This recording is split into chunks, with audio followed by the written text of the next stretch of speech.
Well, the first part of the crossover pipe delete is ready to roll. Now I gotta finagle all this side. Absolute shit show going on right now.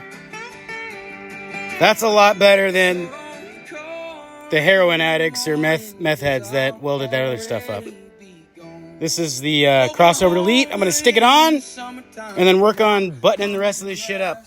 Ugh. When you've got to cut a 2.5 inch hole, but you don't have a 2.5 inch hole saw, you just drill like 40 holes. And then,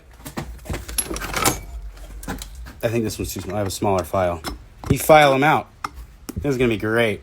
Like that.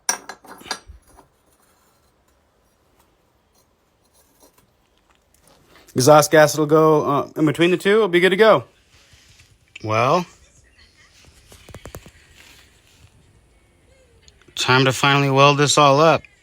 Looking good. I finally got it. Not the sexiest weld in the world, but it's definitely a lot better than that meth heads that I found the other day. This is that piece of pipe, actually, right the Taliban is paying them off and clearing them. Very useful. Thanks, if you remember, meth head. it was like around. So this is the crossover pipe that I made originally. It was in the truck, kind of like that.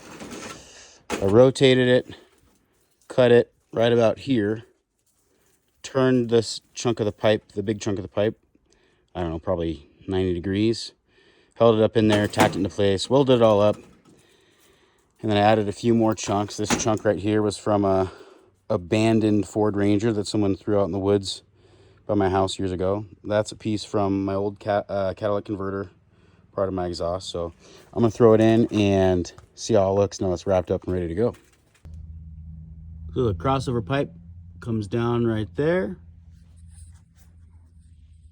goes over here between the sway bar and the drive shaft for the front. This is extremely close. This is closer than what it was when I built it, because I made it with a little bit of a spacer in here, thinking that I was going to be using a thicker gasket, but I ended up using a thinner gasket, so it brought this closer together, which brought the exhaust closer to that. So I'm going to roll with it for now, and if it starts making noise or starts wearing or anything like that, then what I will probably do is just cut this right here in the middle, add like a 1/4 inch section right here, weld it back in, and that's going to push this whole part of the exhaust further that way and get it off of the drive line and the sway bar. I don't really give a shit about the sway bar. I mean, I could just, you know, grind that down a little bit if it's starting to be a pain, but for right now I'm gonna roll with it. I think it looks pretty good.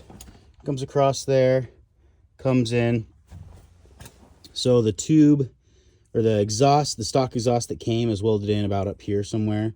And then this is a chunk that I got out of a Ford Ranger that was dumped in the woods. And then, so this is just a little bit bigger than the stock exhaust. So this just slipped right over the stock exhaust. And then this is the end of a piece of catalytic converter from my '09 Tacoma that I had. And this just slipped right over this exhaust. I made this little flange here and routed all this. And then this end, I actually cut it and squished it, so I maintained really good flow. It made it oval shaped and welded it into this piece, and it turned out pretty good. I think I'm gonna get good flow out of the passenger side. The only thing I'm a little bit worried about is right there where it's close, but again, like I said, I can just weld a chunk in there and fix that. It'll just be 5 bolts, a couple welds, and it's not too hard. But for now, I'm not going to waste time worrying about that. So